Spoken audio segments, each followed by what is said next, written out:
What's going on, everybody? So I'm a little bit ragged today. Haven't been keeping myself trimmed up. I'm going through physical therapy and a few other personal things, which I'm not worried about. It's fine.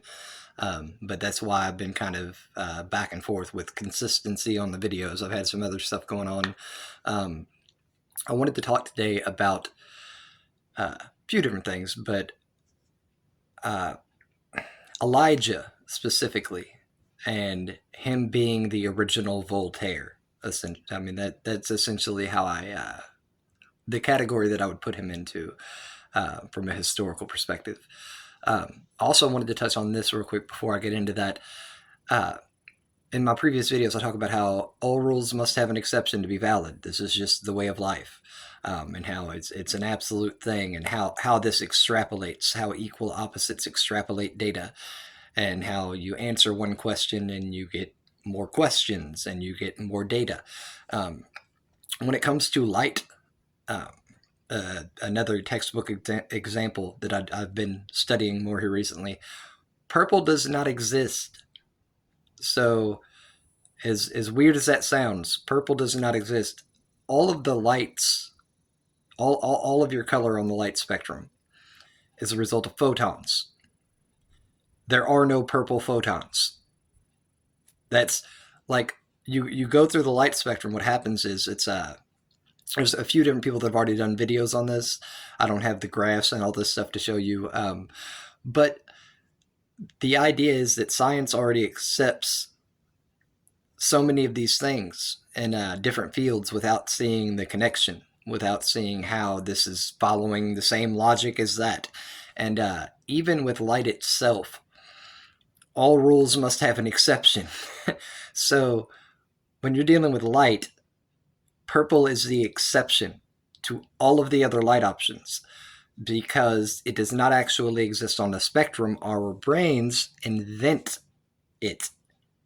That's not a joke. That's how science works. When I tell you that your eyes lie to you all the time, it's because of things like this, where purple is not actually on the light spectrum, and yet our brains see purple. The reason for this is somewhere between blue and red. There's something to do with the with green, and the end result ends up being that purple is the result of not green. It's a weird way of putting it, and yet when you study this stuff, that's how the data comes out. And so purple itself, I mean, even when dealing with some, you're just talking about light, purple itself does not exist. There is not a purple photon the way that there is for the other ones. And so you now end up in this obvious end conclusion where you say purple is the exception to the rules that actually validates the rules. All rules must have an exception. So I thought it was interesting with all the other stuff I've been touching on that even with light, just randomly studying light, you come to this same end result. Um, when I talk about Elijah, I brought him up a lot. And when I talk about religion or my beliefs, this, that, and the other, I say openly that I see myself as an Elijah. Um, some people read the Bible, they relate to Jesus. Some people read the Bible, they relate to this. Well, I'm more Old Testament, first of all. Secondly, I'm not a Christian, I'm a Jew in belief system. I have not come to the conclusion that Jesus was definitely the Messiah, and I see the points in favor and against, and we can have those debates. That's fine. So I see myself as Jewish but not Christian, where Christians are Jews, whether they realize that or not, and I just did a previous video on that if you want to watch it. Elijah was the original Voltaire. He made fools of rabbis. He appeared before them as a beggar and a scholar. He challenged the followers of Baal and placed his 12 stones upon the altar to represent the 12 Jewish tribes, and he beat them. He won. He won the fight. There's so much history in this, and it can be contorted based on your belief system of Jewish or Christian once you get into Jesus talking about Elijah and the New Testament. And so John the Baptist, is, by Christian standards, considered the Elijah. Okay? And when he denied it, after he died, of course, Jesus said that he was just humble and that he was the Elijah yet to come, that he would return.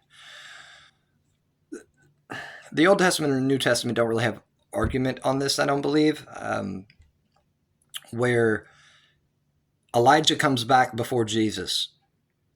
Christians that don't read the Bible overlook this entirely. They don't even know that that's the way that the data actually pans out. Elijah comes back before Jesus to correct everything and light the way for God. That is his job, okay? So in Jewish culture through the years, one of the practices that they have is to leave open a door for him. And others, they leave out a cup and a chair for Elijah. The simple logic is if you expect a man to make tough decisions, you want him to be comfortable. But the main facet behind that, the main premise behind this, the reason why they do it, is because they're supposed to be welcoming of an Elijah. There's a reason for that. Elijah's supposed to prove himself, but they are supposed to be welcoming of an Elijah. Elijah is supposed to set things right. He's supposed to criticize and critique and challenge the status quo. Okay, that is his job, is to focus on the meat, the real data, the truth. That's all that matters. What is true? And so the same way that Voltaire, if you've studied Voltaire at all, went around Europe challenging the status quo of all the religious elites and the religious stranglehold on society, where they were trying to force beliefs without reasoning behind it because the church says so. Okay? That was unacceptable. And Voltaire fought against that. Elijah would do the same, but as a religious person who wants the religion to be proper, who wants it to be real, true, valid, make sense. And so his job is to challenge rabbis. And he was also a kingmaker, if you look throughout the history. But the issues come with Elijah and Jesus on whether or not John the Baptist was the Elijah. And he said by his own decree, no. But Jesus said he was. And so his own words don't matter for some reason. I don't know why. But John the Baptist openly said that he was not the Elijah. And the issue I take with him, even with Jesus saying that it was because he was so humble, that Elijah was so humble, John the Baptist was so humble that he just couldn't accept it. Well, the problem there is that he wasn't accepting God's will at that point. If you're telling me that he was the Elijah, but he just felt undeserving was the verbiage, who are you to decide that you're not deserving of God's will? Like, once you've accepted God's will, who are you to decide, I don't deserve this? Well, people say the same thing when they're being punished. I don't deserve this, you know? So you go to reward him and he says, oh, I don't deserve this. I'm undeserving to be the Elijah. You don't get to decide, buddy. If you've accepted God, you've accepted God's will, Deus Vult. If you've accepted this premise of the religion and this, that, and the other, then you can't decide that you're not the Elijah because you feel undeserving. You're telling me that you think God made a mistake. What does that say about you? You can't be legitimate. This isn't consistent. You understand? So I take issue with the lack of debate over whether or not John the Baptist were actually the Elijah. It's just the Christians say, we're done. John the Baptist, he's the Elijah, we're done. We don't need to discuss it anymore. It's all too complicated. Let's just stop there, right? I take issue with that. I take issue with it because he denied it, and the reason why he denied it is because he felt like he didn't deserve it. And that speaks to questioning God's will. If I believe that I'm an Elijah, I'm not going to question God's will on that. I'm not going to say that maybe God got it wrong. I don't feel like I deserve this. I'm not going to do those things. I'm going to accept my role. You understand? And that was something that John the Baptist did not do. And so it's talked about John the Baptist as if he were the Elijah in the New Testament. The Old Testament, is a little bit different. But in Jewish culture, they are meant to be accepting of him. This is what he's supposed to do. He's supposed to make things right. And so any issue that is up for debate within the Jewish community, his job would be to make these decisions, and it's because he would be the non-biased, purely being a vessel for the light, being only dealing with truth. He's the person that you would want to hear from. He's the person that you would want to make these decisions. You're supposed to be welcoming of this, okay? It doesn't come without him proving that he is who he says he is, but it comes with an effort on the part of the recipient to be willing to accept data. And this is something that our culture has such a problem with now. There's so many biases. There's so many personal beliefs that people don't want anybody to come and tell them their business. They almost don't even care if they're correct about their beliefs anymore. They care about feeling correct. They care about feeling good, okay? They don't care about reality, okay? And that's why it's so important in Jewish culture for them to leave the door open, for them to leave the cup and the chair out for an Elijah, because you're supposed to be welcoming of this. You should be so strong in your beliefs. You should be so certain that somebody challenging that, if they're wrong, why would it hurt your feelings? Why would it make you emotional? Why would you be upset? You only do those things when you might be wrong about something. When it's getting you, when it's under your skin, when the things that they're saying are bothering you, it's because you know that you might be wrong about it. Not that you are, but that you might be. And so people in society have started to shut the door. They've started to push that chair in. They're not leaving the cup out. They don't want to allow somebody to criticize them. They don't want anybody to criticize the religion. So I get into different debates with people, and I think that this is one issue specifically that I can use to prove the point as far as my beliefs and my stance. I openly declare myself Jewish.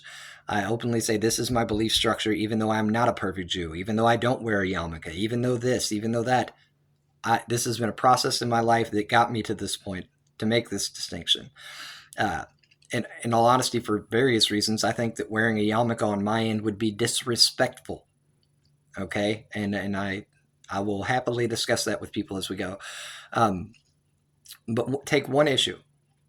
This is the sort of thing that Elijah would do. And I understand that if this were to go viral, it would upset some people. Hopefully the intellectuals would get it. When it comes to, it's going to be a little bit graphic. When it comes to blowjobs, they're banned in Jewish culture.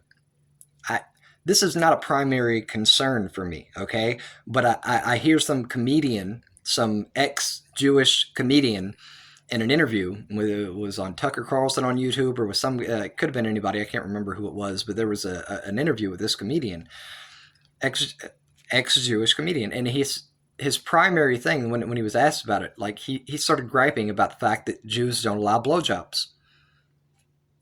This is what's going to decide your belief in our existence, in God and religion, etc., is whether or not you can receive a blowjob. Pretty pathetic. Pretty absolutely pathetic. If that was the thing that came to your mind first, you have serious problems. And I don't take you serious as a religious person. You never were. Okay, you are self-serving at that point. At that point, it's, if I can't do what I want, I don't want your religion. Little bit disingenuous. But the point here is that an Elijah would criticize. An Elijah would make the point. An Elijah would force you to back up the claim. I disagree with that rule. Not because I care about getting blowjob. I really don't at this point. I disagree with the rule because the premise behind the rule doesn't back up the rule.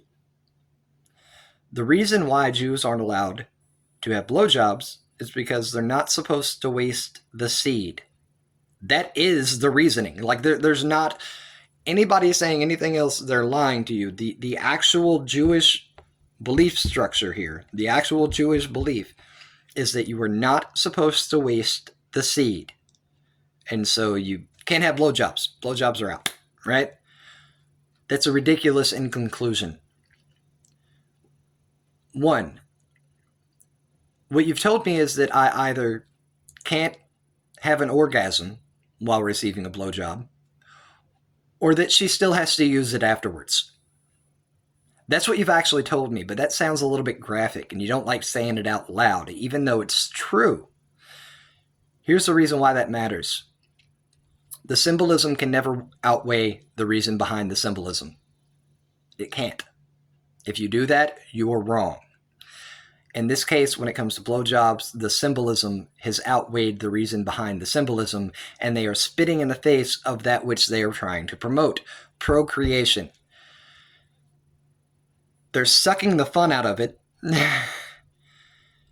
to an extent, which is the opposite of what you would want to do if you wanted people to procreate. Okay? So at this point, we're not talking about having sex with strangers. We're not talking about multiple sexual partners. Assume you're married.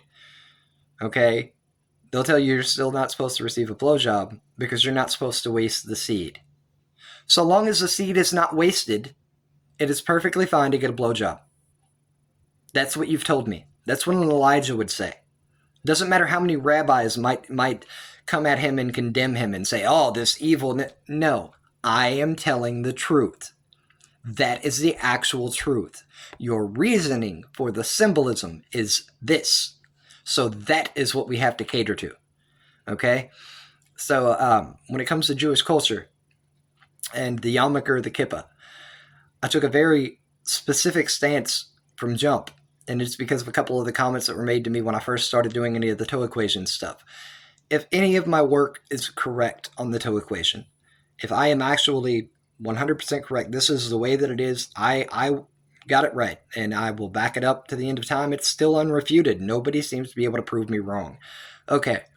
At some point, somebody's going to make the statement, which has already been made to me previously, like, oh, you did the perfect thing. God, you're perfect. To which I'd respond, are you kidding me? I don't even wear a yarmulke. I honor the symbolism because I honor the reason behind the symbolism. I don't care about the symbolism itself. I don't care about habit and routine and habitual. None of this matters to me. What matters is the reason behind the symbol, the reason behind the actions. It's why the 5-pointed star is so important to me, and how Emperor Constantine stole it from the Jews and put it on its amulet and scepter. The symbolism. What do these symbols mean and why? Who's manipulating them? Who's contorting them? Who's trying to make it fit for their own stuff? The symbolism is not what matters. The reason behind the symbolism is what matters. And so I honor these things as much as I can, as much as they can be. But I will not put the symbolism itself above the reason behind it. So I do not wear the yarmulke or the kippah. That might change in the future based on logic. I don't know. But I do not wear one. I cannot rationalize it.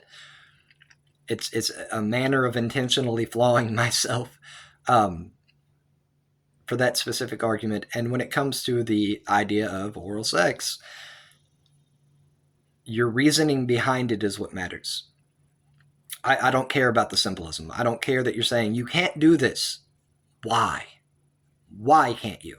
And this is why philosophy is so important when it comes to science. It's why philosophy is so important when it comes to religion. It all asks the question of why, which is the one thing that authority figures, be they in government or in a church, cannot stand, is somebody questioning their authority, which is the number one thing that Elijah will always, always do. And that is why I respect Elijah so much. So regardless of who he is, regardless of whether he comes back, regardless of my position when I say that I am an Elijah, the way that other people are trying to live like Jesus, none of that matters. His point, the entire point of his existence, is to question the status quo and to make things correct. Removing the biases. He would call out a rabbi. He would call out any priest. He would call out any king. Even John the Baptist stood up to the king. He ran away and came back. It's a thing. But he stood up to the king. And it amazes me how few people are willing to do that.